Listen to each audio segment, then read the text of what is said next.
Class, इससे पहले वाली वीडियो में बात कर चुके हैं वाटसन व क्रिक का डीएनए मॉडल, जिन्होंने डीएनए की संरचना के बारे में बताया था कि डीएनए की संरचना कैसी होती है, इस बारे में बात की थी। ठीक है, उससे पहले हम बात कर चुके हैं डीएनए का आनुवंशिक पदार्थ है तो क्यों है, कौन कौन से प्रयोगों ने सिद्ध किया था कि जो डीएनए वो एक आनुवंशिक पदार्थ है, इसके बारे में बात कर चुके हैं। अब हम यह बात करते हैं जो डीएनए है, ठीक है, डीएनए 1 से 2 बनते हैं, यानी डीएनए का रेप्लिकेशन होता है। तो डीएनए रेप्लिकेशन होता है या नए डीएनए का सिंथेसिस होता है। डीएनए का जो रेप्लिकेशन होता है वो सेमी कंजर्वेटिव टाइप का होता है। कौन सा टाइप का होता है?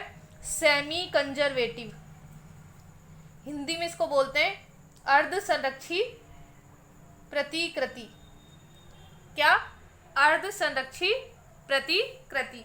जो डीएनए का प्रतिकृतिकरण होता है वो सेमी कंजर्वेटिव टाइप का होता है। ठीक है, तो इसके लिए कौन सा प्रयोग किया गया और कौन से प्रयोग से इससे हुआ कि जो डीएनए का रेप्लिकेशन है वो सेमी कंजर्वेटिव होता है? तो इसके लिए बेसेल्सन और स्टाल जो साइंटिस्ट है उन्होंने प्रयोग किया और उन्होंने डीएनए की अर्ध संरक्षी प्रतिकृति के निर्माण की जो प्रक्रिया होती है, ये अर्ध संरक्षी प्रतिकृति के प्रमाण दिए थे। ठीक है, तो एक बार हम बात करते हैं कि जो बेसेल्सन स्टाल है उन्होंने क्या एक्सपेरिमेंट किया था और जो सेमी कंजर्वेटिव होता है इसका क्या मीनिंग होता है। ठीक है, तो हम जानते हैं डीएनए की संरचना। हम डीएनए का वाटसन और क्रिक का इस तरह का मॉडल पढ़ चुके हैं। इस तरह के डीएनए की संरचना होती है। ठीक है, तो जो रेप्लिकेशन का हिंदी मीनिंग होता है प्रतिकृति। ठीक है, प्रतिकृति मतलब किसी भी चीज़ की कॉपी। ठीक है, कॉपी तो मतलब ये जो डीएनए इससे दूसरा डीएनए बनना, इसकी कॉपी बनना एक तरीके से, उसको हम प्रतिकृतिकरण कहते हैं। तो डीएनए अपनी प्रतिकृति बनाता है। क्यों बनाता है? माना ये कोई सेल है, ठीक है, एक कोशिका है, एक सेल है, इसके अंदर डीएनए, अब इस एक सेल से रिप्रोडक्शन के द्वारा 2 सेल बनेंगी।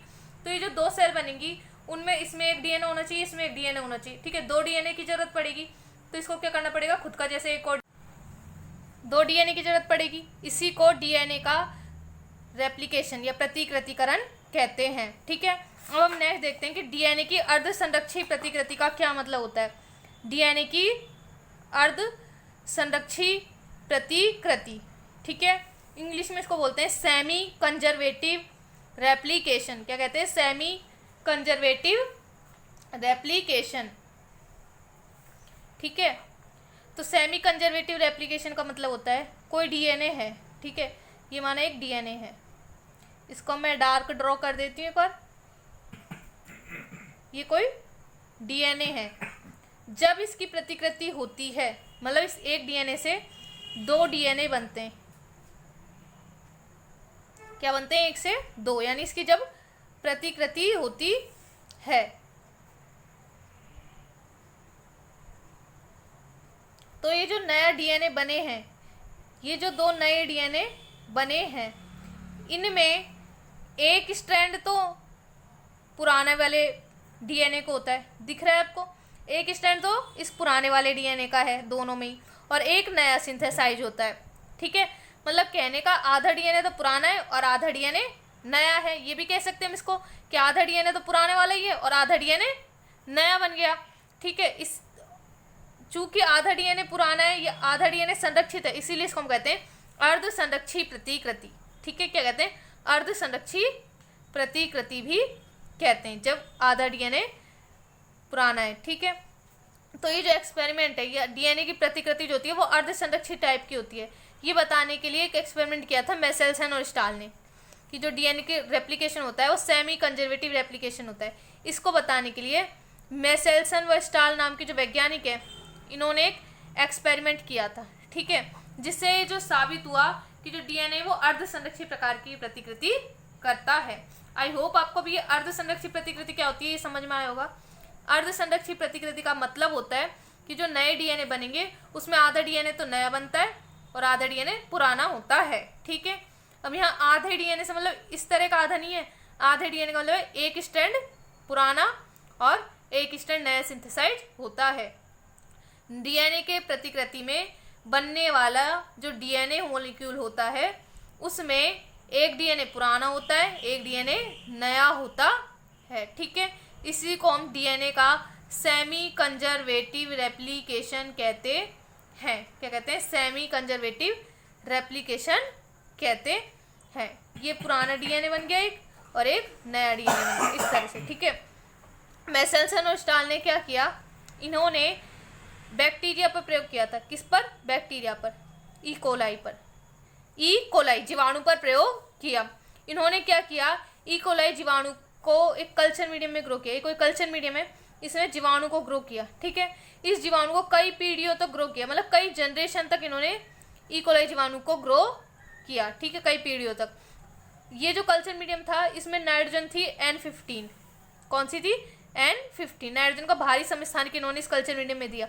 तो कई पीढ़ियों तक ग्रो करने के बाद जो डीएनए है, इसमें N15 से चिन्हित हो गया। किससे चिन्हित हो गया? N15 से चिन्हित हो गया। इस बैक्टीरिया, इस जीवाणु का जो डीएनए है वो N15 से चिन्हित हो गया। ठीक है, अब ये जो N15 से चिन्हित है, इनको पता है ये जो बैक्टीरिया है इसमें जो डीएनए है वो N15 वाला है। ठीक है, इस N15 युक्त डीएनए युक्त जीवाणु को ऐसे कल्चर मीडियम में डाला जिसमें अब कौन सा था? नाइट्रोजन का हल्का समस्थानिक N14 था। क्या था? N14।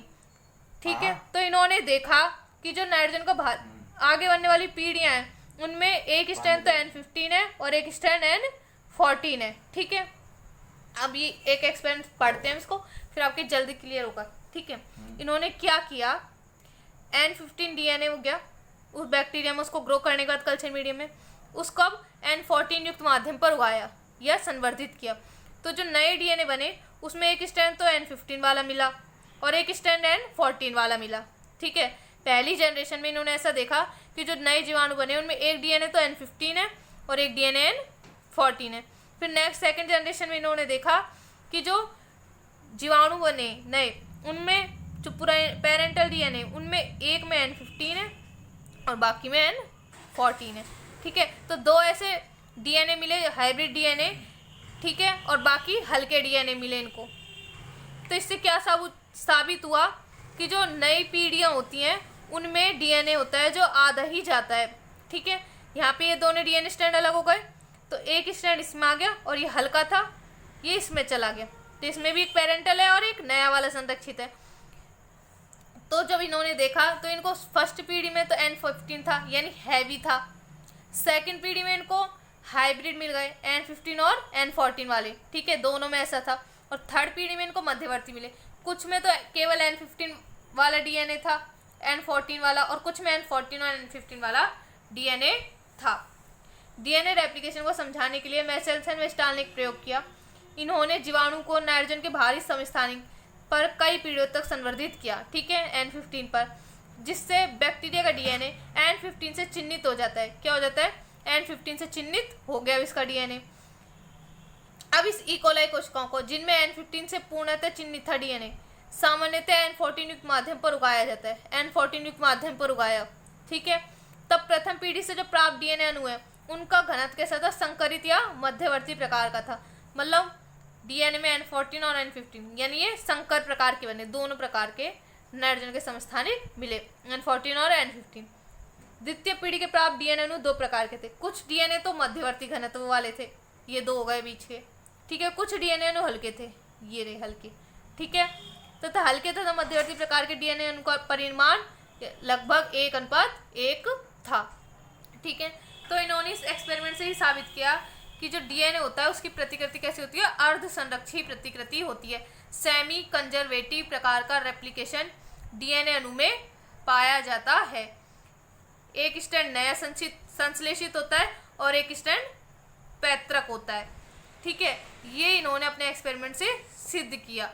इसी को हम मेसेल्सन व स्टाल का प्रयोग कहते हैं, और इन्होंने ये प्रयोग डीएनए का सेमी कंजर्वेटिव रेप्लिकेशन समझाने के लिए किया था। आई होप आपको ये जो डीएनए का सेमी कंजर्वेटिव रेप्लिकेशन है, ये वाला मॉडल या मेसेल्सन व स्टाल का प्रयोग ये समझ में आया होगा। इससे आगे की बात हम नेक्स्ट वीडियो में करेंगे। इस वीडियो में इतना ही, धन्यवाद।